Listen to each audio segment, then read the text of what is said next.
یوه ډیره دردونکې حادثه په سوشل میډیا باندې د نادیه ګل د مرګ ویډیو.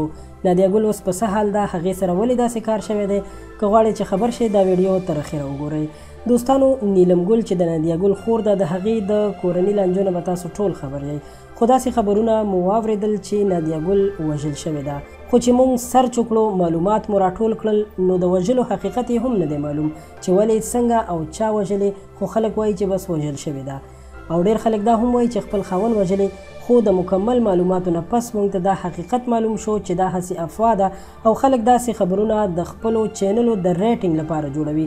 خو بیا هم دغسې یوټیوبرانو او خبریالانو ته شرم پکار دی، ځکه چې نه خو د نادیه ګل په پیج او نه په یوټیوب چینل داسې څه خبر شریک شوی دی، او نه تر اوسه د هغې کورنۍ څه ویلي دي.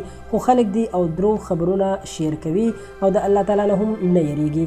او دا خبره هم په یاد ولرئ چې نادیه ګل د خپل خاوند په خوښه فلمونو، ډرامو او سټیج شوګانو کې کار کوي. نو خاوند یې ولې وغواړي چې خپله ښځه مړه کړي؟ ځکه چې خلک وایي نادیه ګل خپل خاوند وژلی. نو د خدای خاطر وکړئ د داسې خبرونو نه ډډه وکړئ.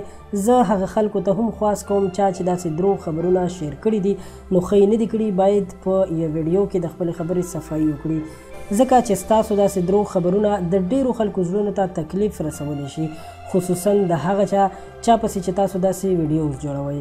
نو دوستانو، نادیه ګل او د هغې خاوند منصف ښه خوشحاله ژوند تیروي او هیڅ قسمه مسله ورته نشته. امید لرم چې خلک هم د دروغو نه ځانونه وساتي. د نادیه ګل په باره کې دا تازه خبر تر همدې ځایه و. زموږ چینل پښتو پوسټ در سره سبسکرایب کړئ. ډېره مننه.